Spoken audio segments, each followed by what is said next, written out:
హరే కృష్ణ. అందరికీ కూడా భాగవతామృతం కార్యక్రమానికి స్వాగతం అండి. కార్యక్రమం మొదలు పెట్టుకునే ముందు ప్రార్థనలు చేద్దాము. ఓం నమో భగవతే వాసుదేవాయ.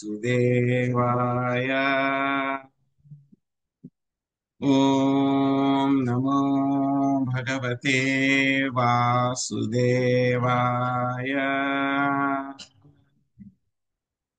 ఓం నమో భగవతే వాసుదేవాయ. నారాయణం నమస్కృత్య నరం చైవ నరోత్తమం దేవీం సరస్వతిం వ్యాసం తదో జయముదీరయేత్.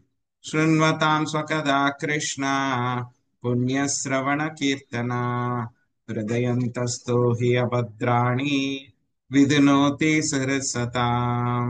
నష్టప్రాయేషు అభద్రేషు నిత్యం భాగవత సేవయా భగవతే ఉత్తమ శ్లోకే భక్తిర్భవతి నైష్టికే. ఓమజ్ఞానతిమిరాంధస్య జ్ఞానాంజనాశలాకయా చక్షురున్మిళితం యేన తస్మై శ్రీ గురవే నమః. శ్రీచైతన్యమనోభీష్టం స్థాపితం येन భూతలే స్వయం రూపా కదా మహ్యం దదాతి స్వపదాంతికం. వందేహం శ్రీగురో శ్రీయుతాపదకమలం శ్రీగురున్ వైష్ణవాంశ్చ శ్రీరూపం సాగ్రజాతం సహగణా రఘునాథాన్వితం తాం సజీవం సాద్వైతం సావధూతం పరిజనా సహితం కృష్ణ చైతన్య దేవం శ్రీరాధా కృష్ణ పాదాం సహగణా లలిత శ్రీ విశాఖాన్వితాంశ. హే కృష్ణ కరుణా సింధో దీనబంధో జగత్పతే గోపేశ గోపికా కాంత రాధాకాంత నమోస్తుతే. తప్త కాంచన గౌరాంగీ రాధే వృందావనేశ్వరి వృషభానుసుతే దేవి ప్రణమామి హరిప్రియే. వాంఛాకల్పతరుభ్యశ్చ కృపా సింధుభ్య ఏవ చ పతితానాం పావనేభ్యో వైష్ణవేభ్యో నమో నమః. జయ శ్రీ కృష్ణ చైతన్య ప్రభు నిత్యానంద శ్రీ అద్వైత గదాధర శ్రీవాసాది గౌర భక్త వృంద. హరే కృష్ణ కృష్ణ కృష్ణ హరే హరే హరే రామ రామ రామ హరే హరే.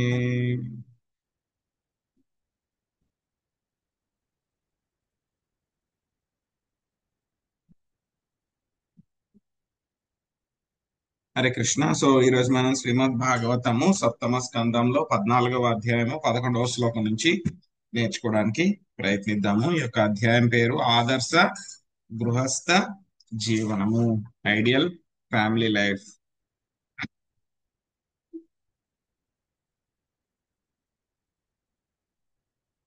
అస్వాగాంతే వసాయిభ్య కామాన్ సంవిభజేత్యథా అప్యే కామాత్మనోదారాం నృణాం స్వగ్రహో యతః. లక్ష్మీజీ మాతాజీ మీరు అనువాదం చదవండి. తర్వాత అనువాదం భాష్యంలో మొదటి పారాగ్రాఫ్ చదవండి.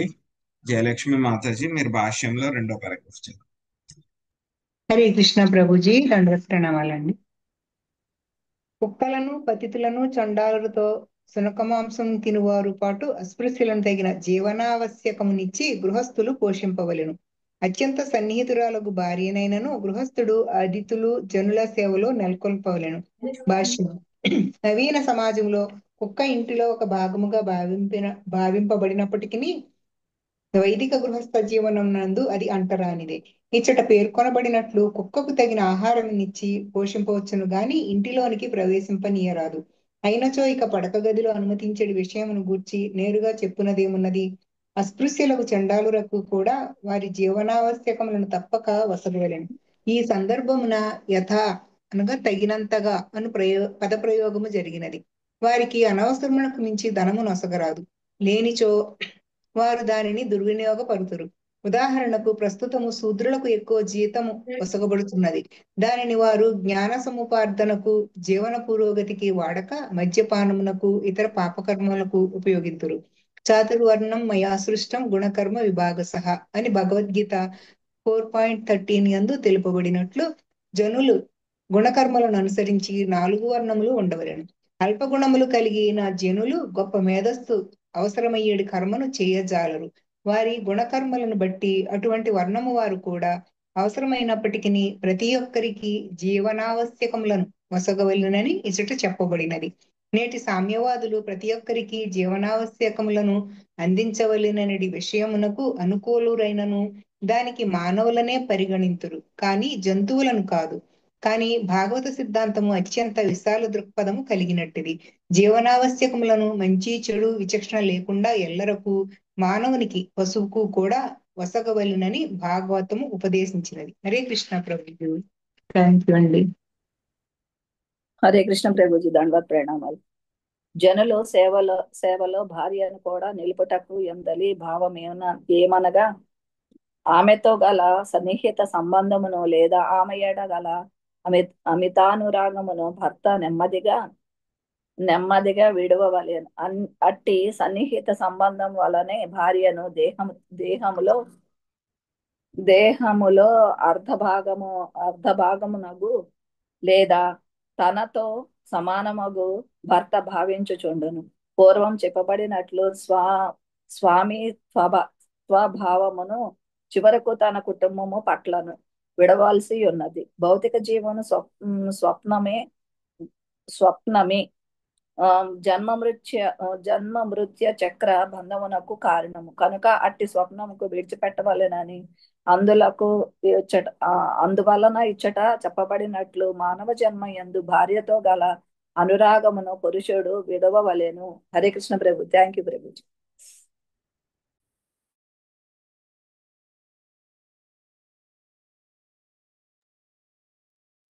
జహ్యాదదర్తే స్వాం ప్రాణాన్ అన్యద్వాపితరం గురుం తస్యాం స్వత్వం స్త్రియాం జహ్యద్యస్తేనాహ్యజితోచితః.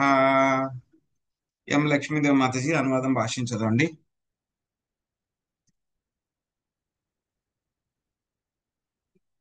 హరే కృష్ణ ప్రభుజీ, దండవత్ ప్రణామాలు.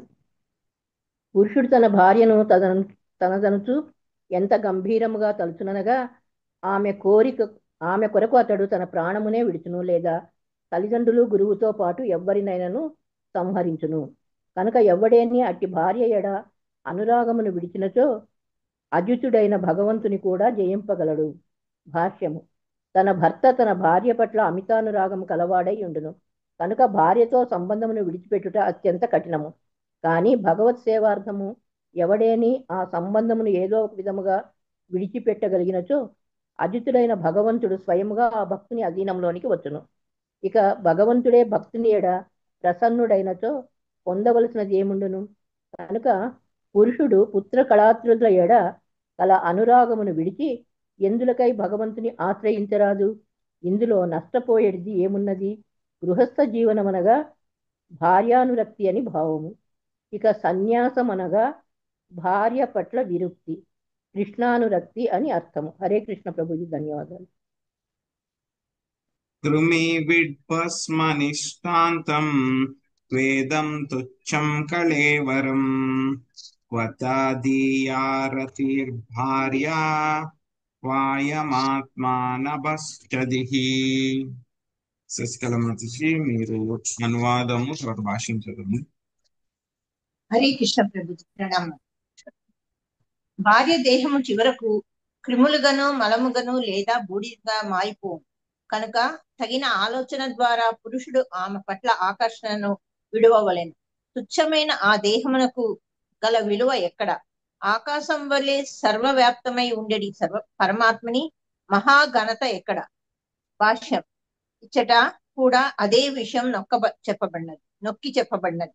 అనగా పురుషుడు భార్య పట్ల అనురాగమును, వేరు మాటల్లో మైథున సుఖ శక్తిని విడిచిపెట్టవలెను.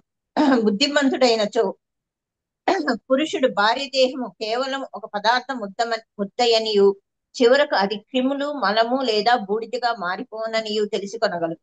వివిధ సమాజములలో మృతదేహమునకు అంత్యక్రియలు వివిధ పద్ధతుల్లో జరుగుతున్నాయి.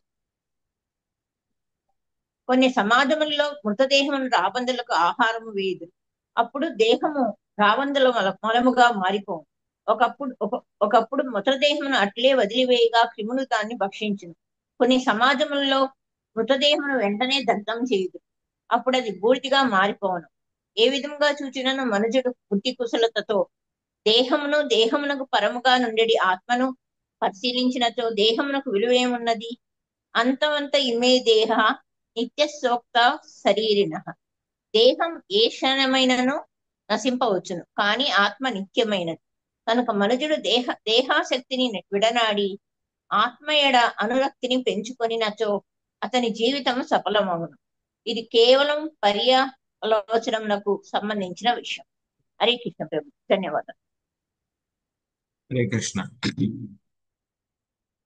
సో మనకి ఈ యొక్క అధ్యాయం పేరు ఏమిటి? ఆదర్శ గృహస్థ జీవనము. సో గృహస్థ జీవనము అని అంటే కనుక మనం ఇందులోకి వచ్చేసాము అంటే కనుక ఎవరికి కూడా అసలు గృహస్థ జీవనం అంటే దీంట్లోంచి బయటకు వెళ్ళాలి అనేటువంటి విషయం కూడా ఎవరికి తెలియట్లేదు. అది ఎలా అయిపోయింది? వన్ వే అన్నమాట.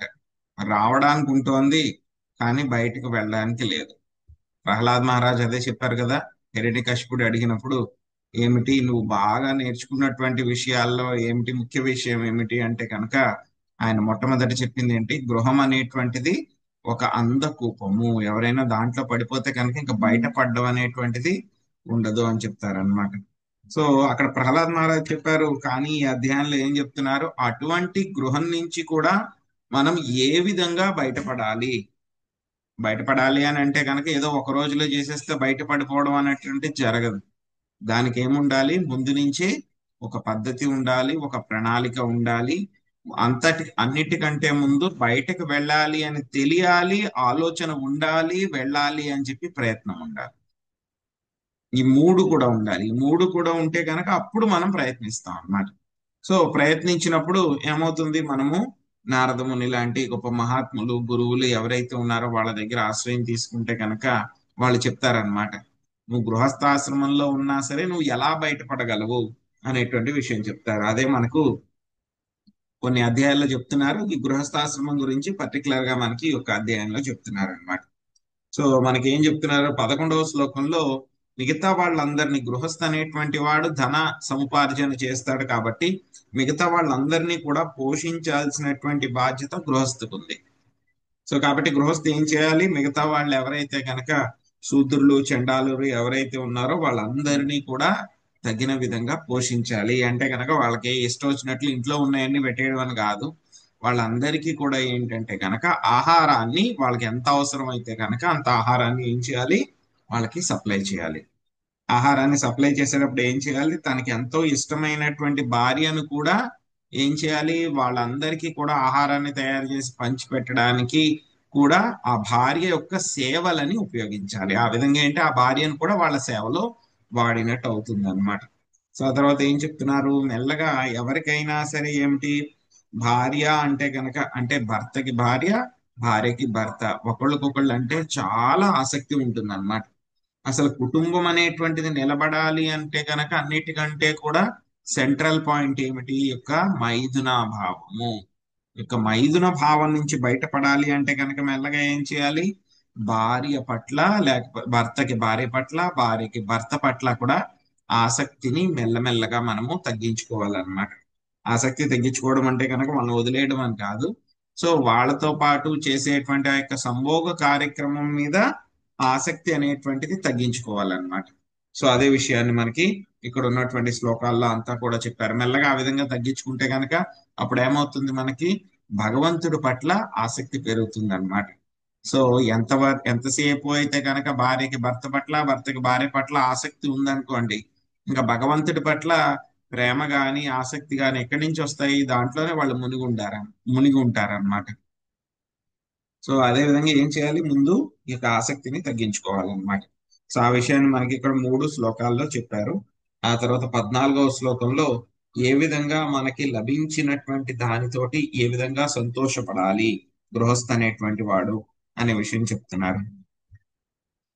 సిద్ధైర్యజ్ఞావశిష్టార్థ్యై కల్పయేద్వృత్తిమాత్మనః శేషే స్వత్వం త్యజన్ ప్రాజ్ఞా పదవీం మహాతామియ. సునీత మాతజీ అనువాదం భాషించదండి. హరే కృష్ణ ప్రతితాన. బుద్ధిమంతుడైన వాడు ప్రసాదమును భగవదర్పితమగు ఆహారమును భుజించి లేదా పంచవిధములగు యజ్ఞములను పంచసోనములు నిర్వహించి సంతృప్తి చెందవలెను. అట్టి కర్మలచే అతడు దేహాసక్తిని దేహ సంబంధమున గల నామమాత్ర స్వామిత్వమును విడిచిపెట్టగలడు. అతడు అది చేయగలిగినప్పుడు మహాత్ముని పదమున సుస్థిరముగా నెలకొనగలడు. భాష్యం బై శ్రీలా ప్రభుపాద్కి జై. మనకు అన్నము నసుగుటకు ప్రకృతి ఇదివరకే ఏర్పాట్లు కావించి ఉన్నది. భగవద్ ఆదేశముచే 84 లక్షల జీవరాశులలో ప్రతి జీవికి ఆహార పదార్థముల ఏర్పాటు చేయబడినది. ఏకో బహూనాం యో విదదాతి కామాన్. ప్రతి జీవి ఏదియో కొంత తినవలసి ఉండును. ఇక భగవానుడు దాని జీవనావశ్యకములను సమకూర్చియే ఉన్నాడు. దేవదేవుడు ఏనుగుకు చీమకు కూడా ఆహారమును ఏర్పాటు చేసి ఉన్నాడు. ఈ ప్రకారము జీవులందరూ భగవంతుని పైననే ఆధారపడి జీవించుచున్నారు. కనుక బుద్ధిమంతుడు భౌతిక సౌకర్యముల కొరకై తీవ్రముగా శ్రమించరాదు. పైగా కృష్ణ భక్తి యందు పురోగమించుటకు అతడు శక్తిని పొదుపు చేసుకొనవలెను. ఆకాశ పైన సముద్రమునందు సృజింపబడినవన్నీయును భగవంతునికే చెందినవి. ప్రతి జీవికి ఆహారము ఒసకబడియే ఉన్నది. కనుక మనుజుడు ఆర్థికాభివృద్ధిని గూర్చి అతిగా ఆతృత పడరాదు. అనవసరముగా కాలమును శక్తిని వృధాపరచి జన్మ మృత్యు చక్రమున పడరాదు. థ్యాంక్ యూ ప్రభు. హరే కృష్ణ. హరే కృష్ణ. దేవాన్ ఋషీణాం రుభుతాని పితॄనాత్మానమన్వహం స్వవృత్యాగా విత్తేన యజతే పురుషం పృథక్. పార్వతీ మాతజీ అనువాదం చదవండి. హరే కృష్ణ ప్రభుజీ. ప్రతిరోజు మనుజుడు ఎల్లరి హృదయములలో విరాజమానుడై ఉన్న పరమాత్ముని అర్పించవలెను. అందులకై అతడు దేవతలను, ఋషులను, మానవులను, జీవులను, పితృదేవతలను, ఆత్మను వేరువేరుగా అర్పించవలెను.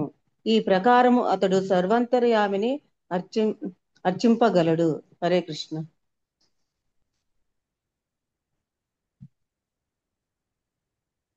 సో ఇదే విషయాన్ని మనకి రూప గోస్వామి మనకి చెప్పారు నెక్టర్ ఆఫ్ ఇన్స్ట్రక్షన్ లో, ఉపదేశామృతంలో మనకి చాలా సింపుల్ గా ఇవన్నీ కూడా ఎక్కడెక్కడో ఉన్న వాటిలన్నిటిని కూడా తీసుకొచ్చి చాలా జ్యూస్ లో ఒక చిన్న పుస్తకం, చాలా తక్కువ ఉంటాయి శ్లోకాలు, ఎక్కువ కూడా ఉండవు.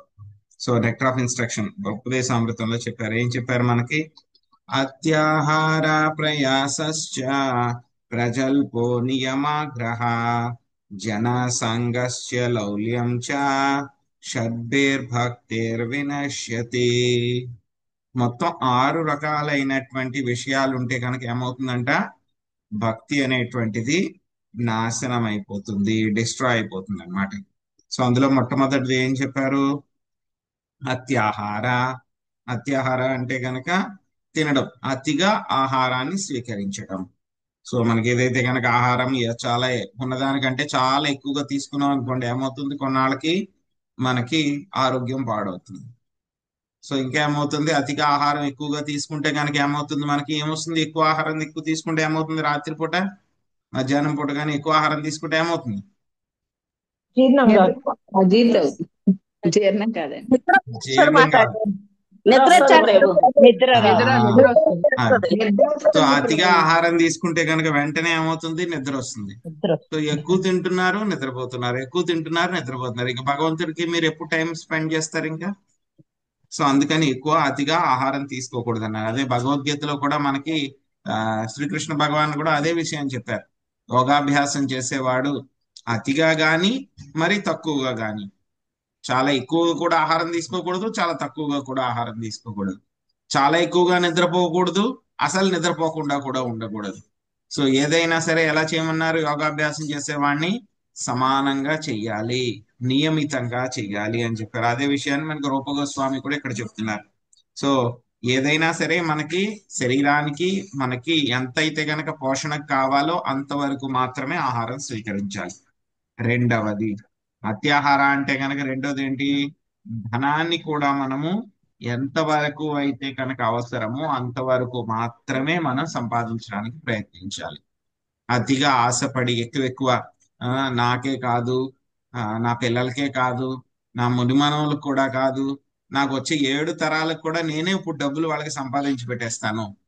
సో నువ్వే వాళ్ళందరికీ సంపాదించి పెట్టేస్తే ఇంక వాళ్ళు ఏం చేస్తారు? రోజు కూర్చొని తింటే కనుక వాళ్ళు చెడ్డ అలవాట్లకు గురవుతారు అంతే. వాళ్ళకి చేయడానికి కూడా పని ఉండొద్దా? నువ్వే మొత్తం వాళ్ళ పని కూడా చేసి సంపాదించి పెట్టేస్తే. సో కొంతమంది అలా ఉంటారన్నమాట, మాకు 7 తరాలకు కూడా నేను సంపాదించి పెట్టేయాలండి అని చెప్పి అంటారన్నమాట. సో అలా ఉండకూడదు. నీ జీవనానికి ఎంత కావాలి అది కాకుండా ఎమర్జెన్సీ ఎప్పుడైతే కనుక అత్యవసర పరిస్థితులు వచ్చినప్పుడు, లేకపోతే ఆరోగ్య సమస్యలు వచ్చినప్పుడు, లేకపోతే వేరే వేరే అత్యవసర పరిస్థితులు వచ్చినప్పుడు కూడా మనకి ఎమర్జెన్సీగా ఎంత అయితే కావాలో అంతవరకు కూడా మనం ధనాన్ని సంపాదించుకోవాలి. గృహస్థ అంటే కనుక ధనాన్ని సంపాదించుకోవడం, కొంచెం దాచుకోవడం తప్పలేదు. బట్ ఏంటంటే అతిగా భయంకరంగా చాలా ఎక్కువగా నేను చెప్పాను కదా, మొత్తం 7 తరాలకు కూడా నేనే సంపాదించేయాలి అని అనుకోకూడదు.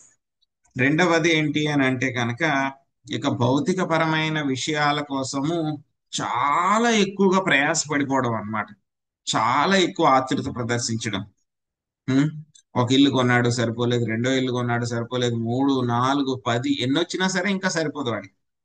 సో అలాగా ఓవర్ ఎండవరింగ్ అన్నమాట. చాలా అతి ప్రయాస అనేటువంటిది చేయకూడదు. మూడో విషయం ఏమిటి? ఇక గ్రామ్య కథలు ఏవైతే ఉన్నాయో వాటి గురించి అనవసరంగా అందరితో కూడా మాట్లాడకూడదు. నాలుగవది శాస్త్రాల్లో చెప్పినటువంటి విషయాలు ఏవైతే ఉన్నాయో వాటిని శ్రద్ధగా పాటించాలి. ఏదో వాళ్ళు చెప్పారు కదా, వాళ్ళు చెప్తే చెప్తారులే నేను పాటించను అని చెప్పేసి వదిలిపెట్టేయకూడదు. ఒకవేళ పాటిస్తూ ఉన్నా సరే వాటి మీద నమ్మకం లేకుండా రిగ్రెట్ అవుతూ అనమాట, అయ్యో ఇది చేయమన్నారు మా వాళ్ళు పెద్దవాళ్ళు, నాకు ఇష్టం లేదు అయినా సరే చేస్తున్నాను అని చెప్పేసి అలాగా బలవంతంగా చేసినట్టు చేయకూడదు అనమాట. లేకపోతే మన ఇష్టం వచ్చినట్లు దానిలో రకరకాలుగా కొత్తవన్నీ కూడా కలిపేసి ఇలా చేస్తాము అలా చేస్తామని కాకుండా శాస్త్రాలు ఎలా చెప్పారో ఆ విధంగా చేయాలి. ఆ తర్వాత ఏమిటి? ఎవరైతే భౌతిక పరమైనటువంటి వ్యక్తులు, భోగులు ఎవరైతే ఉంటారో, గృహమీదులు ఎవరైతే ఉంటారో అటువంటి వాళ్ళతో కలవడం అన్నమాట. సో ఇంకా ఏమిటి? భౌతిక పరంగా నేను ఇంకా అది సాధించాలి ఇది సాధించాలి అని చెప్పేసి ఇంకా ఇంకా ఇంకా వాటి కోసం ప్రయత్నిస్తుంది. 6 రకాలైనటువంటి విషయాలు జరుగుతూ ఉంటే కనుక ఏమవుతుంది? ఇంకా భక్తి చేయడానికి ఎక్కడ టైం ఉంటుంది వాడికి? సో కాబట్టి ఒకవేళ చేస్తూ ఉన్నా సరే వాడి భక్తి అంతా కూడా నాశనం అయిపోతుంది. అదే విషయాన్ని ఇక్కడ చెప్తున్నారు. దేహాసక్తిని దేహ సంబంధమునకు గల నామమాత్ర స్వామిత్వమును వదిలిపెట్టవలెను. ఇంకేం చెప్తున్నారు? బుద్ధిమంతుడు భౌతిక సౌకర్యముల కొరకై తీవ్రముగా శ్రమించరాదు. అంటే కొంచెం శ్రమించాలి, తప్పదు. ఎందుకంటే కష్టపడకుండా ఏది రాదు. కష్టపడకుండా మన శరీరాన్ని మనమే పోషించుకోలేం. మనం తినడానికి ఆహారం కూడా రాదు. ఫ్రీగా కూర్చుంటే వస్తుందా? ఎవరో తీసుకొచ్చి మనకు పెట్టారు. సో మనకు గృహస్థంలో జీవనంలో ఉన్నాం కాబట్టి మనం పని చేయాలి, ఏదో కర్మ చేయాలి. ఆ కర్మ ఎంత చేయాలి? సమానంగా చేయాలి. ఎంతవరకు అవసరమో అంతవరకు మాత్రమే చేయాలన్నమాట. సో ఆ తర్వాత అలా చేస్తూ ఏం చేయాలి? మనము ఆ యొక్క పరమాత్ముణ్ణి అర్చించాలి, పరమాత్ముణ్ణి అర్చించాలి అన్నమాట. సో మిగతా దేవతలు, ఋషులు, మానవులు ఎవరైతే ఉన్నారో వాళ్ళందరినీ కూడా వేరు వేరుగా అర్చించాలి. ఆ విధంగా మొత్తము సర్వాంతర్యామి అన్ని చోట్ల ఉన్నటువంటి ఆయన్ని అర్చించాలి.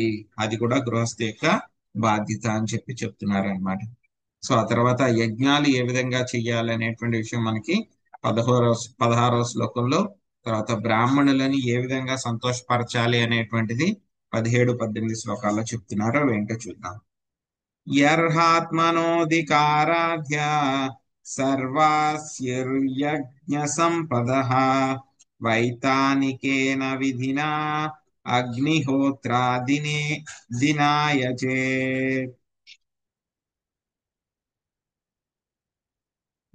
అర్పసి మాతాజీ మీరు అనువాదము తర్వాత భాష్యంలో శ్లోకం వరకు చదవండి, తద్దరి కీర్తనాథ్ వరకు.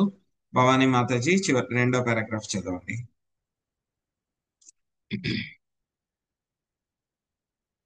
మనుజుడు సంపదను జ్ఞానమును సమృద్ధిగా కలిగి ఉండి వాటిపై పూర్తి నియంత్రణతో యజ్ఞ నిర్వహణము చేయగలిగినప్పుడు లేదా భగవంతుణ్ణి ప్రసన్నుని చేయగలిగినప్పుడు శాస్త్రాదేశానుసారము యజ్ఞాహుతులను నొసుగుచు యజ్ఞాచరణము కావింపవలెను. ఆ రీతిని అతడు దేవదేవుణ్ణి అర్చింపవలెను. భాష్యము: గృహస్థుడు తగినంత వేదజ్ఞానము కలవాడును, భగవత్ప్రీత్యర్థము అర్చన చేయగలిగినంతటికి ధన సంపన్నుడును అయినచో శాస్త్ర నిర్దేశానుసారము యజ్ఞ నిర్వహణము కావింపవలెను. యజ్ఞారాత్ కర్మణోన్యత్ర లోకోయం కర్మ బంధన అని భగవద్గీత 3.9 యందు స్పష్టముగా తెలుపబడినట్లు ఎల్లరూ తమ వృత్తులలో నెలకొని ఉన్నప్పటికీ దాని ఫలమును భగవత్ ప్రీత్యర్థము అర్పించవలెను. ఎవడేని దివ్యజ్ఞాన సంపన్నుడు యజ్ఞ నిర్వహణకు అవసరమైన ధన సంపత్తులు కలవాడునైనచో అట్టి అదృష్టభాగుడు శాస్త్ర నిర్దేశానుసారము యజ్ఞాకార్యమును నిర్వహింపవలెను. ఈ విషయమున శ్రీమద్ భాగవతము 12వ స్కందం 3వ అధ్యాయం 52 నందు ఇట్లు చెప్పబడినది: కృతే యద్యాయతో విష్ణుం త్రేతాయాం యజతో మకై ద్వాపరే పరిచర్యాయాం కలో తర్దరి కీర్తనాత్. హరే కృష్ణ ప్రభు. హరే కృష్ణ ప్రభు. వైదిక నాగరికత ఎంతయో దేవదేవుని సంతృప్తిపరచుట ఎందే లక్షించి ఉన్నది. సత్యయుగమున అది హృదయస్థుడగు పరమాత్మని ధ్యానము వలన సాధ్యపడగా, త్రేతాయుగమున అతి ఖర్చుతో కూడుకొనిన యజ్ఞ నిర్వహణముతో సాధ్యపడెను. అదే లక్ష్యము ద్వాపర యుగములో ఆలయమందలి శ్రీ విగ్రహారాధన ద్వారా సాధ్యపడగా, కలియుగమున మనుజుడు సంకీర్తన యజ్ఞముచే దానిని సాధింపగలడు. కనుక విద్యా సంపద కలిగి ఉన్న వ్యక్తి సంకీర్తనోద్యమమునకు సహాయపడుచు వాటిని భగవత్ ప్రీత్యర్థము వాడవలెను. ఇక ఆ సంకీర్తనోద్యమము కృష్ణ చైతన్యోద్యమము ఎప్పుడూ ఆరంభమై ఉన్నది. ధనము విద్య కృష్ణుని సేవ కొరకే ఉద్దేశింపబడినందున విద్యావంతులు ధనవంతులు ఈ ఉద్యమమును తప్పక పాల్గొనవలెను. ధనమును విద్యను కృష్ణ సేవలో వినియోగించకపోయినచో మాయా సేవలో వినియోగించవలసి వచ్చును. నామమాత్ర శాస్త్రజ్ఞులు తత్వవేత్తలు కవుల విద్య ఇప్పుడు మాయ యొక్క సేవలోనే వాడబడుచున్నది. అట్లే ధనవంతుల ధనము కూడా మాయ యొక్క సేవలోనే నిలిచి ఉన్నది. కానీ మాయ సేవ ప్రపంచంలో అల్లకల్లోల పరిస్థితిని సృష్టించిన కనుక ధనవంతుడు విద్యావంతుడు తమ ధనమును విద్యను కృష్ణ ప్రీత్యర్థము అర్పణము కావించి సంకీర్తనోద్యమంలో పాల్గొనవలెను. యజ్ఞై సంకీర్తన ప్రాయజంతి హి సుమేధేశః. హరే కృష్ణ. థ్యాంక్ యూ ప్రభు. హరే కృష్ణ. సో మనము గృహస్థుల కింద ఉన్నప్పుడు ధనం సంపాదిస్తూ ఉంటాం. ధనం సంపాదిస్తూ ఉన్నప్పుడు ఏమవుతుంది, ప్రతి దాన్ని కూడా ఇక భౌతిక ప్రపంచంలో ప్రతిదీ కూడా ఏమవుతుంది, పూర్తిగా కల్మషాలతో నిండి ఉంది అన్నమాట. ఇంకా కలియుగంలో అయితే కనుక ఏమిటి, అన్ని కల్తీలు. కలియుగం అంటేనే కల్తీలు ఇవ్వడం. సో మనం ఎంత చక్కగా ధనాన్ని ధర్మబద్ధంగా న్యాయబద్ధంగా సంపాదించినా సరే ఏమవుతుంది, అందులో ఎంతో కొంత అపవిత్రత అనేటువంటిది వచ్చేస్తుంది. సో మరి ఎలాగా అపవిత్రత వచ్చినప్పుడు మరి దాన్ని ఎలాగా మనం సంపాదించినటువంటి ధనాన్ని సంపదని ఏ విధంగా ప్యూరిఫై చేయాలి అని అంటే కనుక దాన్ని మనము కొంత భాగాన్ని మనం సంపాదించినటువంటి కొంత భాగాన్ని మనము కృష్ణుడి యొక్క సేవలో వాడితే కనుక ఏమవుతుంది, మనం సంపాదించిన ధనం మిగతాది ఏదైతే ఉందో అదంతా కూడా పవిత్రీకరించబడుతుంది, ప్యూరిఫై చేయబడుతుంది అన్నమాట. సో ఎలా అయితే కనుక మనకి భగవద్గీతలోనే స్టార్టింగ్ లోనే చెప్పేశారు మనకి, యజ్ఞార్థాత్ కర్మణోన్యత్ర లోకోయం కర్మ బంధన తదర్థమపి కౌంతేయ ముక్త సంఘ సమాచార. సో ఏం చెప్పారు మనకి, మనం చేసేటువంటి కర్మలు ఏవైతే ఉన్నాయో అన్ని కూడా మనం యజ్ఞము విష్ణు యొక్క ప్రీత్యర్థమై మనము యజ్ఞాలు చెయ్యాలి. ఆ విధంగా ఎవరైతే కనుక చేయలేదో వాళ్ళందరూ కూడా దేంతో పరిగణించబడతారు, వాళ్ళు దొంగల కింద పరిగణించబడతారు అని చెప్పారు అనమాట. సో అందుకే ఏం చేయాలి, గృహస్థు కింద ఉన్నవాడు ఎవరికైతే కనుక తగినంత ధనం ఉంది, తగినంత శాస్త్రం తెలుసు, తగినంత జ్ఞానం ఉంది అంటే కనుక ఖచ్చితంగా ఏం చేయాలి? అతను తాను సంపాదించిన ధనాన్ని విష్ణువు యొక్క ప్రీతి అర్థం కోసము యజ్ఞ ఆచరణ చెయ్యాలి. రకరకాలైనటువంటి యజ్ఞాలు చేయడానికి ఏం చేయాలి? ఆ ధనాన్ని కొంత భాగాన్ని ఉపయోగించాలి. సో ఈ కాలంలో ఈ రోజుల్లో అయితే కనుక యజ్ఞం మనం చేయలేం కాబట్టి ఇక్కడ చెప్పినట్లు కృతయోధ్యాయతో విష్ణు త్రేతాయాం యజతో మఖై ద్వాపరే పరిచర్యాయం కలౌ తద్దరి కీర్తనాత్. సో సత్యయుగంలో ఏంటి? మనము విష్ణు యొక్క ధ్యానం చేయడము. త్రేతాయుగంలో అయితే కనుక ఏమిటి? మనము అతి ఖర్చుతో కూడినటువంటి యజ్ఞాలన్నీ కూడా చేసేవారు త్రేతాయుగంలో అయితే కనుక. ద్వాపరయుగంలో అయితే కనుక ఏం చేసేవారు? టెంపుల్ వర్షిప్, విగ్రహారాధన చేసేవారు. కలియుగంలో అయితే కనుక అవన్నీ కూడా చేయలేం కాబట్టి కనీసం మనం ఏం చేయాలి? సంకీర్తన యజ్ఞం చేయాలి. హరే కృష్ణ కృష్ణ కృష్ణ హరే హరే, హరే రామ రామ రామ హరే హరే. సంకీర్తన అంటే కనుక మన ఇంట్లో కూర్చుని మనం ఒక్కళ్ళే జపం చేసుకోవడం కాదు, అది కూడా చేసుకోవాలి. మనం అందరితో కూడా కలిసి, మనము భక్తులందరితో కూడా కలిసి చెయ్యాలన్నమాట. యొక్క యజ్ఞం సంకీర్తన అనేటువంటిది భక్తులందరితో కలిసి చేయాలి. ఆ విధంగా చేయడానికి ఏమవుతుంది? మనకి ఏవో ప్రతిదానికి కూడా ఏమవుతుంది? ఎంతో కొంత ధనం అనేటువంటిది అవసరం పడుతుంది అన్నమాట. అందుకని మనం సంపాదించిన ధనంలో ఎంతో కొంత ఖచ్చితంగా మనం భగవంతుడి యొక్క సేవలో మనము ఉపయోగించాలన్నమాట. రూప గోస్వామి గారు అయితే కనుక ఏం చెప్పారు? 50% స్టాండర్డ్. ఆయన చెప్పింది ఏంటి? సగానికి సగం మనం భగవంతుడి యొక్క సేవలో వాడాలి అని చెప్పారనమాట. మనం అంత పాటించకపోయినా సరే ఎంతో కొంత మనం ఖచ్చితంగా, స్టార్టింగ్ లోనే మనం అంత పాటించలేము కాబట్టి కనీసం మొదలు పెట్టాలి. మనం ఎంతో కొంత మొదలు పెడితే కనుక ఏమవుతుంది? మెల్లగా ఆ విధంగా చేస్తూ ఉంటే కనుక మనకి ఆ యొక్క యజమాన్య భావన ఏదైతే ఉందో అది పోతుంది. ఇంకొకటి, ఏదైతే కనుక మనం సంపదలు అవన్నీ సంపాదించామో వాటి పట్ల కూడా ఏమవుతుంది? మనకి మెల్లమెల్లగా ఆసక్తి అనేటువంటిది తగ్గుతుంది. మూడవది, కృష్ణుడి యొక్క సేవలో వాడితే కనుక, కృష్ణుడి యొక్క ప్రీత్యర్థము వాడితే కనుక ఏమవుతుంది? కృష్ణుడి యొక్క సంతోషానికి వాడితే కనుక మనకి ఎంతో ఆనందం కలుగుతుంది అనమాట. మనకు తెలియదు, మనం అనుకుంటాం ఏదో కృష్ణుడి కోసం ఇస్తున్నామని అనుకుంటున్నాం, కానీ ఏమిటి? అవన్నీ కూడా ఎక్కడికి వెళ్తున్నాయి? ఎటర్నల్ బ్యాంక్ అకౌంట్ లోకి వెళ్తున్నాయి అవన్నీ కూడా. వాటిని మనము తర్వాత వైకుంఠానికి వెళ్ళినప్పుడు యాక్సెస్ చేసుకోవచ్చు అన్నమాట. సో అందుకే మనం సంకీర్తన యజ్ఞం చేయడం కోసము ఎవరైతే ఇస్కాన్ వాళ్ళు ఏవైతే చేస్తున్నారో డొనేషన్స్ అవన్నీ కూడా చాలా విరివిగా చేయాలన్నమాట. దాచుకోకూడదు మనం ధనాన్ని అన్నమాట. నహ్యగ్నిముఖతోయం వై భగవాన్ సర్వయజ్ఞభుక్ యుజ్యేతాహ విశారాజన్ యదా విప్రాముఖే హుతై. సుబ్రహ్మణ్య ప్రభుజీ మీరు అనువాదం చదవండి. ఆ తర్వాత భాష్యంలో అతడు మరింత ముందున వరకు చదవండి. ఈ పద్ధతి దగ్గర నుంచి చివరి వరకు రాధమ్మ మాతాజీ చదవండి. ప్రభుజీ హరే కృష్ణ ప్రభుజీ ప్రణామాలు. రాత్రి వచ్చాం ప్రభుజీ బృందావనం నుంచి. హరే కృష్ణ మాతాజీ. హరే కృష్ణ. చాప్టర్ చెప్పండి ప్రభుజీ. హరే కృష్ణ. అదే చాప్టర్ ఎన్నో చాప్టర్? చాప్టర్ 14 మాతాజీ. 14 అధ్యాయము. చాప్టర్ 14 మాతాజీ. సప్తమ స్కందము అధ్యాయం 14 17వ శ్లోకం చదువుతున్నాం. సరే ప్రభు. హరే కృష్ణ ప్రభుజీ. ప్రణామం. హరే కృష్ణ. సుబ్రహ్మణ్య ప్రభు చదవండి. హరే కృష్ణ ప్రభుజీ. దేవదేవుడగు శ్రీకృష్ణుడు సర్వయజ్ఞ భోక్త రాజా. అతడు యజ్ఞాహుతులను స్వీకరించినప్పటికీ యోగ్యులకు బ్రాహ్మణుల ముఖత ఉస్కబడిన ఘృత ధాన్యాదులతో తయారైన అన్నముతో మరింత సంతుష్టుడగును. భాష్యము. యజ్ఞార్థాత్ కర్మణ్యోన్యత్ర లోకోయం కర్మ బంధన అని భగవద్గీత 3.9 యందు తెలుపబడినట్లు సకామ కర్మలన్నింటినీ యజ్ఞార్థమే నిర్వహింపవలెను. అట్టి యజ్ఞము కృష్ణ ప్రీత్యర్థమై ఉండవలెను. భోక్తారం యజ్ఞ తపసాం సర్వలోక మహేశ్వరం అని భగవద్గీత 5.29 ఎందే మరొక చోట చెప్పబడినట్లు శ్రీకృష్ణుడే దేవదేవుడు, సమస్తమునకు భోక్త.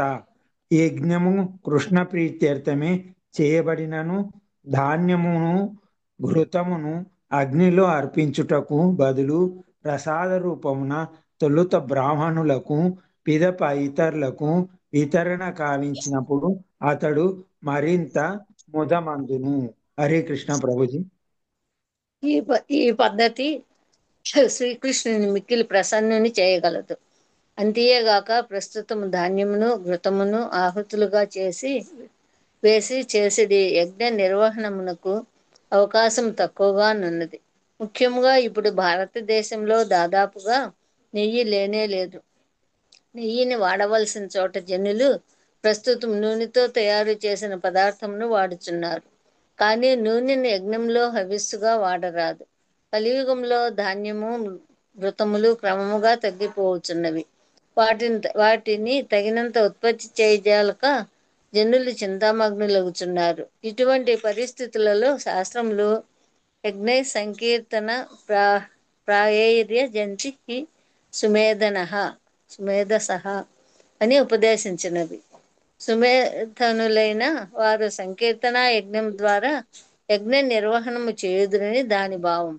కనుక ప్రతి ఒక్కరూ ఈ సంకీర్తన ఉద్యమంలో పాల్గొని తమ జ్ఞానమును సంపదలను ఉద్యమాగ్ని ఎందు ఆహుతులుగా వసగవలను. సంకీర్తనోద్యమం నందు మేము శ్రీకృష్ణునకు షడ్రసోపేతమైన ఆహారమును ఘనముగా అర్పించి పిదప ఆ ప్రసాదమును బ్రాహ్మణులకు వైష్ణవులకు ఆ తరువాత జనసామాన్యమునకు వితరణ చేయదు. కృష్ణ ప్రసాదము తొలుత బ్రాహ్మణులకు వైష్ణవులకు వసగవలెను. తరువాత బ్రాహ్మణులు వైష్ణవుల ప్రసాదమును జనసామాన్యమునకు వసగవలెను. హరే కృష్ణ మహామంత్ర కీర్తనము ప్రసాద వితరణమండి ఈ రకమైన యజ్ఞమే యజ్ఞుడు ప్రీత్యర్థము చేయబడి పరిపూర్ణము ప్రామాణికమైన యజ్ఞం. Hare Krishna. Thank you Prabhuji. Hare Krishna. So సంకీర్తన యజ్ఞం చేయడం అంటే కనుక అందరితోనూ కలిసి ఏమిటి హరే కృష్ణ మహామంత్రాన్ని జపించడము, ఆ కీర్తన చేయడము, భగవంతుని యొక్క నామగుణాలన్నింటినీ కూడా చర్చించుకోవడం. సో సంకీర్తన యజ్ఞం అక్కడితో అయిపోదు. సో సంకీర్తన యజ్ఞం అయితే కనుక అందులో ఏముండాలి? ఖచ్చితంగా ప్రసాద వితరణ అనేటువంటిది ఉండాలి. శ్రీల ప్రభుపాదుల వారు చాలా పర్టికులర్ అన్నమాట ఈ విషయం గురించి అన్నమాట. సో ప్రభుపాద్ గారు చెప్పేవారు అనమాట, ఎవరైనా సరే పాశ్చాత్య దేశాల్లో ఉన్నప్పుడు ఇది వరకు అయితే కనుక టెంపుల్స్ ఇంకా బాగా సమృద్ధిగా లేనప్పుడు, అంత ఫండ్స్ కూడా సరిగ్గా లేనప్పుడు కూడా ప్రభుపాద్ గారు ఏం చెప్పేవారు అని అంటే కనుక, ఎవరైనా సరే మన టెంపుల్కి వచ్చారు, మనతో కలిశారు, భగవంతుని దర్శనం చేసుకున్నారు అంటే కనుక వాళ్ళు ప్రసాదం తీసుకోకుండా ఎవరు కూడా బయటికి వెళ్ళకూడదు.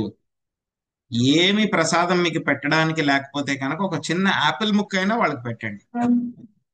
యాపిల్ ముక్క అయినా సరే వాళ్ళకి పెట్టి మీరు పంపించండి. అంతేగాని భగవంతుడి యొక్క ప్రసాదం లేకుండా మీరు ఇవ్వకుండా ఎవరిని కూడా బయటకు పంపించొద్దు అని చెప్పేసి చెప్తారనమాట. ప్రభుపాద్ గారు ఇంకా ఏం చెప్పారంటే కనుక తర్వాత మన టెంపుల్స్ అన్ని కూడా డెవలప్ అయిన తర్వాత ప్రభుపాద్ గారి ఇన్స్ట్రక్షన్ ఏంటంటే కనుక మన ఇస్కాన్ సెంటర్స్ ఎక్కడైతే ఉన్నాయో అక్కడ నాకు కరెక్ట్ గా మెజర్మెంట్ గుర్తులేదు, ఇన్ని మైళ్ళ వరకు కూడా ఎవరు కూడా ఆకలితో ఉండకూడదు, ఆ విధంగా చూడండి అని చెప్పారన్నమాట. సో ఆ విధంగా ప్రభుపాద్ గారు చెప్పారు కాబట్టి ఇప్పటికీ కూడా అన్ని ఇస్కాన్ దేవాలయాల్లో కూడా ప్రసాద వితరణ అనేటువంటిది ఖచ్చితంగా జరుగుతుంది అనమాట.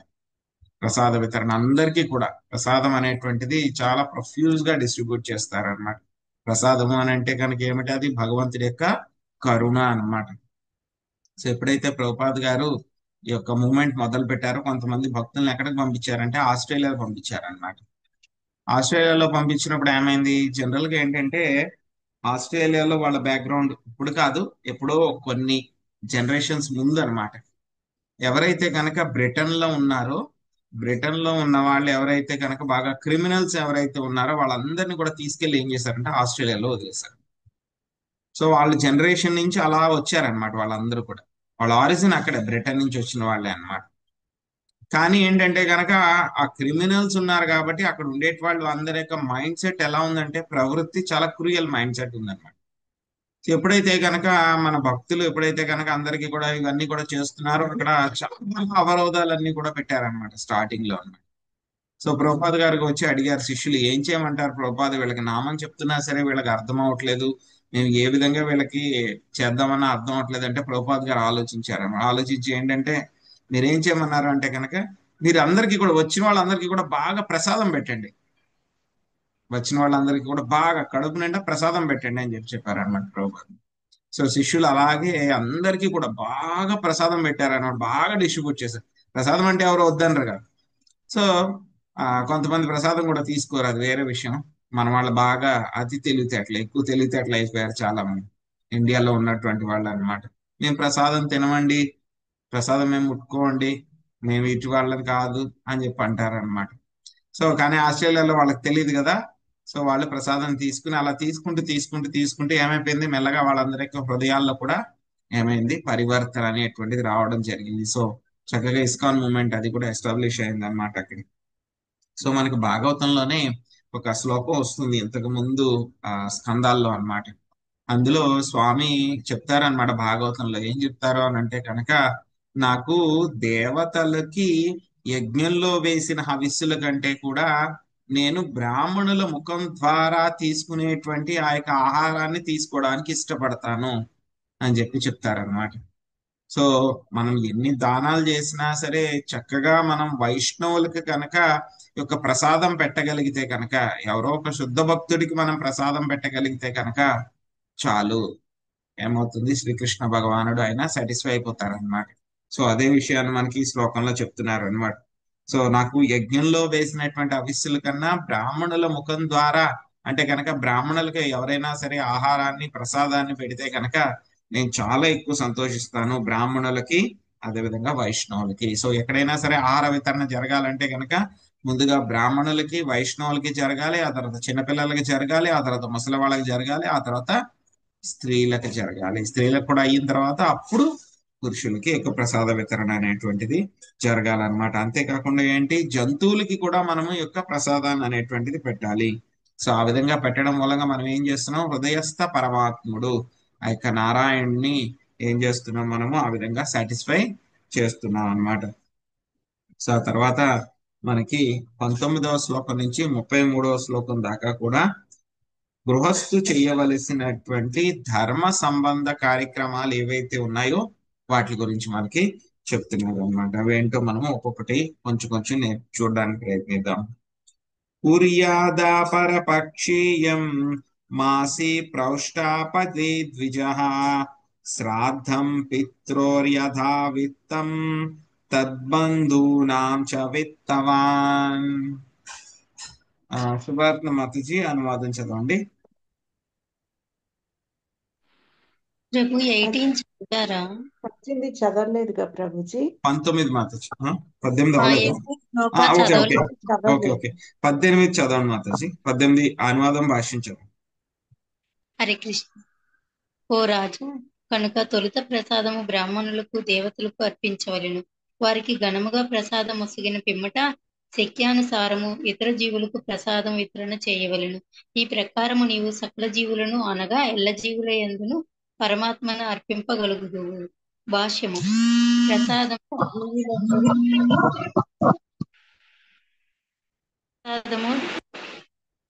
జీవులందరూ వితరణ చేసేటి పద్ధతిని ఏమనగా, తొలుత దానిని బ్రాహ్మణులకు వైష్ణవులకు అర్పించవలెను. ఏలయనగా బ్రాహ్మణులు దేవతలకు ప్రాతినిధ్యము వహించినట్టు వారు. ఈ ప్రకారము హృదయస్థుడు పరమాత్ముడు చక్కగా అర్పింపబడును. వైదిక విధానమును అనుసరించి ప్రసాద వితరణ చేయవలసిన పద్ధతి ఇదియే. ప్రసాద వితరణ జరిగినప్పుడు తొలుత బ్రాహ్మణులకు, పిదప బాలురులకు, ముసలివారికి, తరువాత స్త్రీలకు, ఆ పిదప సునకములు వంటి ఇంటి జంతువులకు ప్రసాదం నొసగవలెను. నారాయణుడు ఎల్లరి హృదయాలలో నెలకొని ఉన్నాడని చెప్పినప్పుడు దానిని భావము ప్రతి ఒక్కడు నారాయణుడైనాడని లేదా దరిద్రుడు నారాయణుడైనాడని కాని అర్థము కాదు. అట్టి నిర్ణయము ఇచ్చట తిరస్కరింపబడినది. హరే కృష్ణ. కృష్ణ, ఈ విషయం ఆల్రెడీ చర్చించేసుకున్నాం కదా అని చెప్పేసి నెక్స్ట్ శ్లోకానికి వెళ్ళిపోయాను నేను. సో 19వ శ్లోకం నేను చదివేశాను. ఆ తర్వాత 19వ శ్లోకం అనువాదము, తర్వాత 20 to 23 శ్లోకాల యొక్క అనువాదము పద్మిని మాతాజీ చదవండి. నేను శ్లోకం చదువుతాను. 20-23. అయనే విషువో కుర్యా ద్వతీపాతే దినక్షయే చంద్రాదిత్యోపపరాగే చద్వాదస్యాం శ్రవణేషు చ तृतीयायां शुक्लपक्षे नवमाध्यामकार्तिके चतसृष्वप्यष्टकासु हेमन्ते शिशिरे तदा माघे चासितसप्तम्यां मघाराकाशमागमे राकया चानुमत्या च मासर्क्षाणि युतान्यपि द्वादश्यामानुराधा स्याच्छ्रावणस्तिस्रवुत्तरा तिसृष्वेकादशी वासु జన్మర్క్షశ్రోణయోగయు. అనువాదం చదవండి మాతాజీ. పద్మిని మాతాజీ 19, 21, 23 శ్లోకాలు. 19. పరీక్ష ప్రభుజీ. సంపన్నుడు బ్రాహ్మణుడు భాద్రపద మాసంలోని కృష్ణపక్షమునందు పితరులకు తర్పణమొసగవలెను. అట్లే పితరుల బంధువులకు మహాలయ పక్షమున తర్పణమును ఒసగవలెను.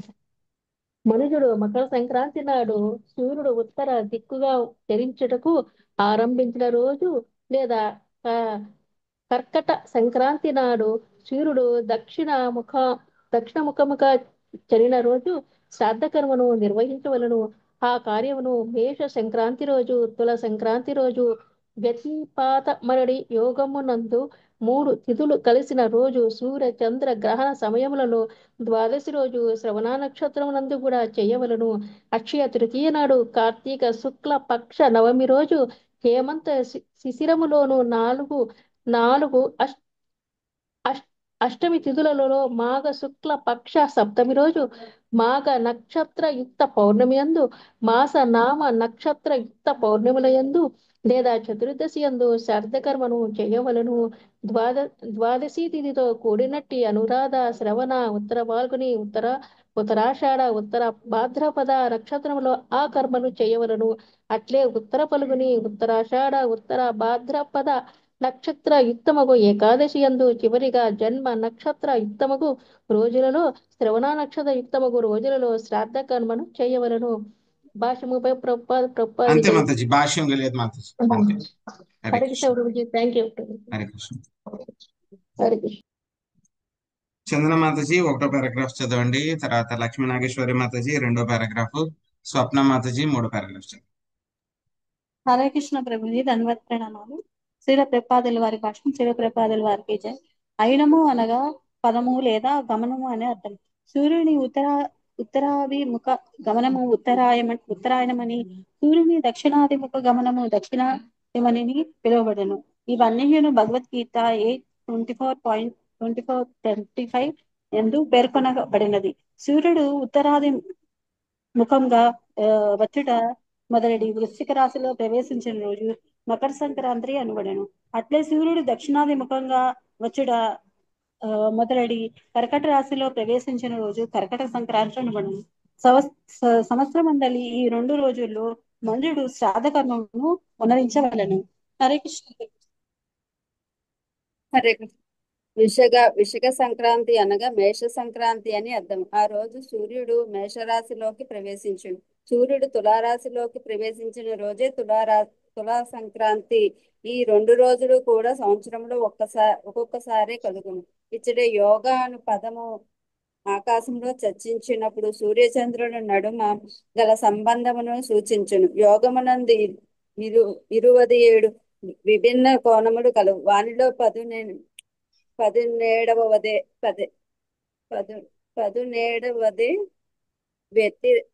వ్యాతిపాతమని పిలువబడును. అది సంభవించిన రోజు శ్రాద్ధ కర్మను నిర్వహింపవలెను.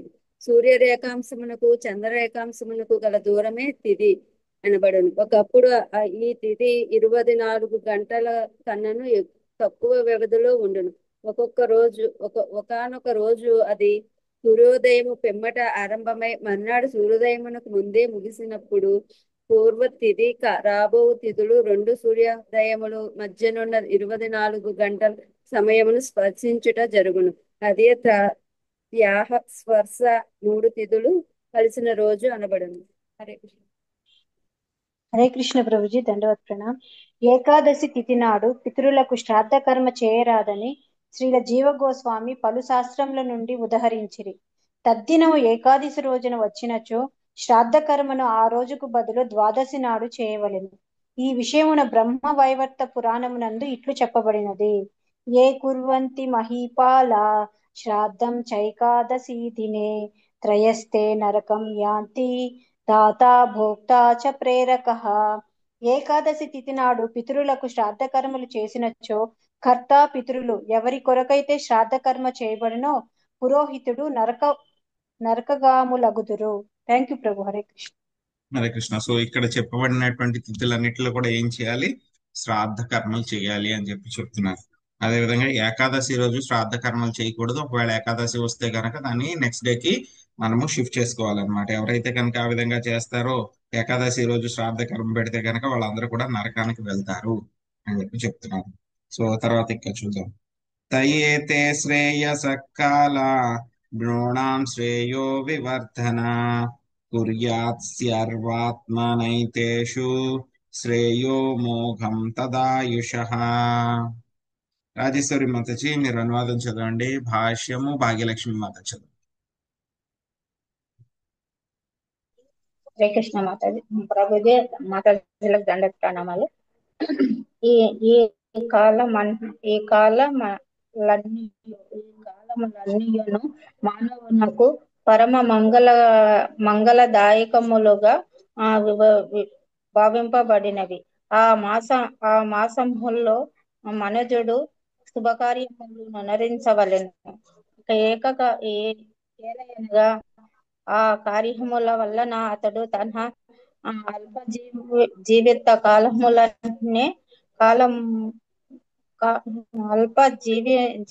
కాలములన్నీ సఫల్యమును బడయగలడు. హరే కృష్ణ ప్రభు. హరే కృష్ణ మాతాజీ. హరే కృష్ణ ప్రభుజీ. నడక ప్రణామ్. భాష్యం రచించిన శీల ప్రభుపాద వారికి జై. జీవుడు సహజ పరిణామ క్రమంలో మానవ జన్మకు అర్థించినప్పుడు మరింత పురోగతికి సంబంధించిన బాధ్యతను తప్పక స్వీకరింపవలసి ఉంటుంది. యాంతి దేవవ్రత దేవాన్ అని భగవద్గీత 9.25 అందు తెలుపబడినట్లు దేవతలను అర్చించువాడు దేవతా లోకములను చేరును. యాంతి మధ్యాజినోపి మాం అతడు కృష్ణ భక్తిని వనర్చినచో కృష్ణధామమును చేరగలడు. కనుక భగవద్ధామమును చేరుటకై మానవ జన్మనందు జీవుడు మంగళకర కార్యములు చేయవలసి ఉండును. కానీ భక్తి అన్నది భౌతిక పరిస్థితులపై ఆధారపడి ఉండదు.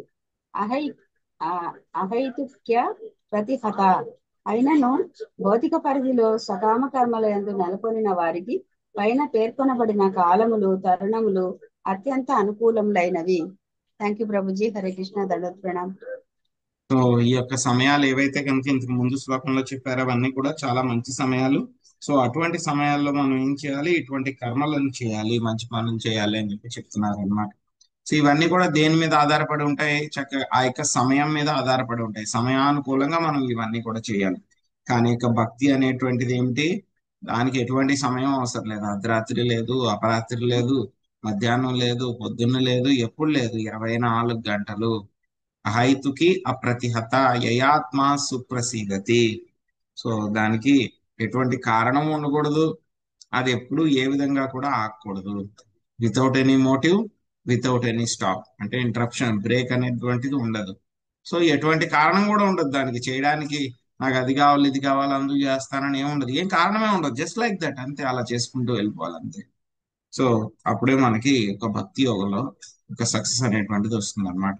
సో మన క్లాస్ జరిగినప్పుడు ప్రభుజీ చెప్పారనమాట. సో అక్కడ ఒక టెంపుల్లో ఒక పూజారి ఉంటారంట. సో మన ఇస్కాన్ టెంపుల్లోనే. సో ఆయన అడిగితే కనుక ఏం చేస్తూ ఉంటారు మీరు ఖాళీ సమయంలో అని చెప్పి ఊరికే అని అడిగారంట. సో మామూలుగా ఉంటే కనుక పూజారి అంటే కనుక ఏం చేస్తారు? భగవంతుడికి అవన్నీ కూడా చేయడము, ఆయనకి అలంకరించడము, ఆయనకి కైంకర్యాలు చేయడము, ప్రసాదం అర్పించడము, ఆయనకి మళ్ళీ ఆ దుస్తులు అవన్నీ మార్చడము, మళ్ళీ నీట్ గా చక్కగా అలంకరించడం, ఇవన్నీ కూడా చేస్తూ ఉంటారు. అవన్నిట్లో కూడా బిజీగా ఉంటాను నేను అన్నారు అనమాట. అంటే కనుక లేదు, అవన్నీ అయిపోయిన తర్వాత మీకు ఖాళీ సమయం దొరుకుతుంది కదా, ఎందుకంటే అది షిఫ్ట్ ఉంటుంది పూజారులు కూడా ఇస్కాన్ టెంపుల్స్. అదైన తర్వాత మీరు ఏం చేస్తారు అని అంటే కనుక మామూలుగా అయితే కనుక నేను జపం చేసుకుంటాను, ఇంకా ఏది చేయడానికి ఏ పని లేకపోతే ఖాళీగా ఉంటే కనుక నేను గోవింద గురించి ఆలోచించుకుంటాను అంతే. గోవింద ఏం చేస్తూ ఉంటారు అని చెప్పేసి. సో అలాగా మనకి ఖాళీగా ఉన్నప్పుడు ఏం చేయాలి అంటే కనుక కృష్ణుడే మనకు ఆలోచనలో రావాలి. ఏమన్నా గ్యాప్ వచ్చిందా మనకి ఏదైనా పని చేయడానికి, లేకపోతే ఏదో కాల్ చేయడానికి వెళ్ళాము అక్కడ గ్యాప్ వచ్చింది, లేకపోతే ఏదో పని చేయడానికి వెళ్ళాము ఎవరితోనో మాట్లాడడానికి వెళ్ళాము అక్కడ గ్యాప్ వచ్చింది, లేకపోతే ఇక్కడ బస్ స్టాప్కి ఎక్కడికో వెళ్ళాం బస్సు రావడానికి ఇంకా టైం ఉంది మనకి అక్కడ గ్యాప్ వచ్చింది. సో లేకపోతే పొద్దున్న అలా వాకింగ్ కోసం వెళ్ళాను ఎవరో వస్తానన్నారు వెయిట్ చేస్తున్నాము ఇంక చేయడానికి పని ఏమీ లేదు అప్పుడు గ్యాప్ వచ్చింది. ఆ గ్యాపుల్లో అంతా కనుక ఏం చేయాలి, వెంటనే ఫోన్ తీసి చూడకూడదు. ఏం చేయాలి మనం, వెంటనే కృష్ణుడు గుర్తు రావాలి. కృష్ణుడు గుర్తు రావాలి, ఆయన యొక్క నామం గుర్తు రావాలి. ఆ గ్యాప్లన్నీ ఏవైతే ఉన్నాయో అవన్నీ కూడా ఫిల్ అయిపోవాలి కృష్ణుడితోటే, కృష్ణ నామంతో ఫిల్ అయిపోవాలి. చెప్పడం ఈజీ అది, కానీ ఏంటంటే కనుక పాటించడానికి ప్రయత్నించాలి. పాటించడానికి కుదిరినంత వరకు ఖాళీగా ఉన్నామా అంటే కృష్ణుడి గురించి ఆలోచన, లేకపోతే కృష్ణుడికి సంబంధించిన పాట, లేకపోతే కృష్ణుడి యొక్క నామము, లేకపోతే క్లాసులో విన్నటువంటి ఏదో ఒక విషయము, అవి గుర్తుకు రావాలి మనకి. అప్పుడే మనకి ఏమవుతుంది అంతే, నారాయణ స్మృతి. అది రావాలంటే ఎలా వస్తుంది నారాయణ స్మృతి? ఇప్పటి నుంచి ప్రాక్టీస్ చేయాలి. ప్రాక్టీస్ చేయాలంటే ఏంటి, ఇదే ప్రాక్టీస్. ఇది చేస్తూ ఉంటే కనుక ఏమవుతుంది, మనకి జపం చేయడానికి కూర్చున్నప్పుడే మనం కృష్ణుడి గురించి ఆలోచించాం. ఇంకా ఖాళీగా గ్యాపుల్లో ఉన్నప్పుడు కృష్ణుడి గురించి ఇంకెక్కడ ఆలోచిస్తాం మనం? మైండ్ అటు ఇటు వెళ్ళిపోతుంది. జపంలో ఆ కృష్ణుడి గురించి ఆలోచించాలి, ఆయనకి నామం వినాలి అని చెప్పి కూర్చుంటేనే మనకు మైండ్ సరిగ్గా ఉండదు, అక్కడికి ఇక్కడికి వెళ్ళిపోతూ ఉంటుంది. అప్పుడు కూర్చోబెట్టడమే కష్టం, పని కట్టుకుని కూర్చున్నా సరే. ఇంకా మామూలు టైంలో గ్యాప్లు వచ్చినప్పుడు ఎలాగ మరి కృష్ణుడి గురించి ఏం ఆలోచిస్తామండి అని అనొచ్చు అనమాట.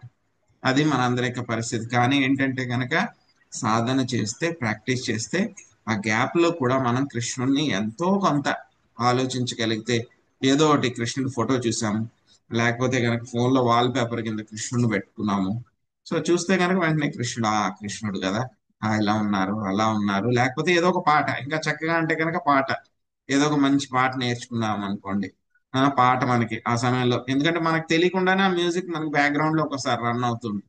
సో గ్యాప్ వచ్చింది అనుకోండి వెంటనే ఆ పాట గుర్తొస్తుంది, ఆ పాట పాడతాం మనం. సో ఆ విధంగా గ్యాప్ లో కూడా మన కృష్ణుడు. సో ఇంకా మనం ఎప్పుడు కూడా ఆయన వదిలిపెట్టకూడదు అనమాట.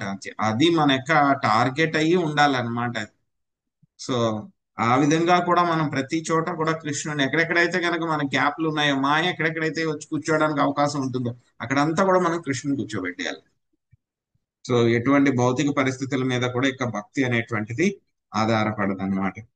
యేషు స్నానం జపో హోమో వ్రతం దేవాద్విజార్చనం పితృదేవానృభోత్యేభ్యో యద్దతం తద్యనస్వరం. శాంతకుమారి మాతాజీ చదవండి అనువాదం.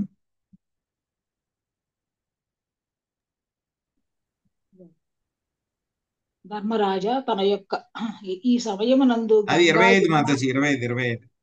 ఈ సమయములందు గంగా యమున లేదా అన్య పవిత్ర స్థానమున స్నానం ఆచరించినచో, జపము యజ్ఞము వ్రతాచరణము కావించినచో, భగవంతుని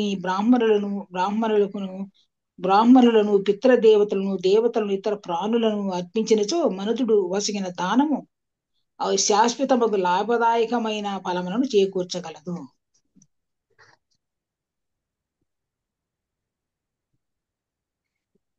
సో తర్వాత మనకి చెప్తున్నారు 24 నుంచి 26 శ్లోకాల్లో కూడా మనకి ఏమవుతుంది, ఇటువంటి మంచి సమయాల్లో ఏమేం చేస్తే కనుక మనకి ఏం లాభం వస్తుంది అనేటువంటిది మనకి చెప్తున్నారు. 26వ శ్లోకంలో ఏం చెప్తున్నారో చూద్దాం.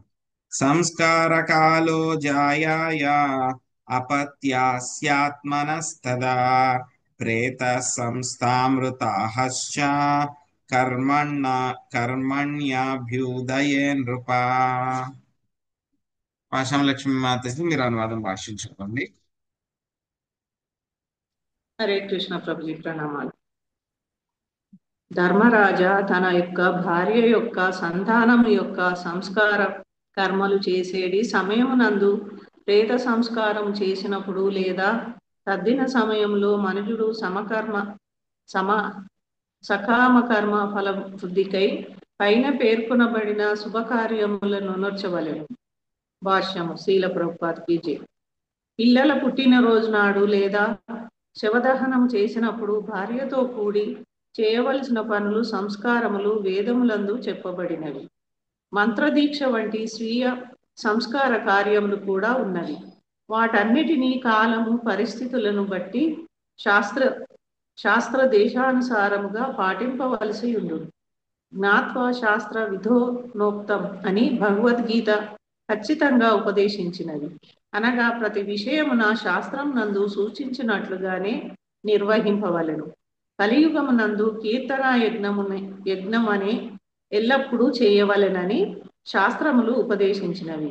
కీర్తనీయ సదా హరిహి శాస్త్రములందు పేర్కొనబడిన అన్ని అనుష్ఠానముల ఆద్యంతములలో కీర్తన కార్యము ఉండవలెను. శ్రీల జీవగోస్వామి ఈ విషయమును తెలియజేసినారు. హరే కృష్ణ ప్రభు. ధన్యవాదాలు. సో ఈ విధంగా మనము ఆ యొక్క సమయానుకూలంగా ఎప్పుడెప్పుడైతే గనక మంచి మంచి సమయాలు వచ్చాయో అటువంటి సమయాల్లో మనం ఈ యొక్క పుణ్య కార్యక్రమాలు చేస్తే గనక మనకి మంచి ఫలితాలు దొరుకుతాయి అని చెప్పి చెప్తున్నారు. కానీ ఎటువంటి సమయంతో సంబంధం లేకుండా చేసేటువంటి ఒక యజ్ఞం ఏమిటి మనకి యొక్క సంకీర్తన యజ్ఞము. పొద్దున మధ్యాహ్నము రాత్రి పగలు 24 గంటలు ఎప్పుడు కూడా దానికి no rules no regulation no timing ఏమీ అవసరం లేదు. మనం ఎక్కడుంటే అక్కడ ఎలా ఉంటే అలాగా ఎక్కడుంటే అక్కడ ఎప్పుడైనా సరే చేసేటువంటిది యొక్క హరే కృష్ణ కృష్ణ కృష్ణ హరే హరే హరే రామ రామ రామ హరే హరే. సో ఆ తర్వాత మళ్ళీ మనకి ఇప్పటిదాకా ఏంటి ఈ యొక్క కర్మలు వీటి గురించి అంతా కూడా ఎలా చేయాలి ఏంటి అవన్నీ కూడా చెప్పారండి.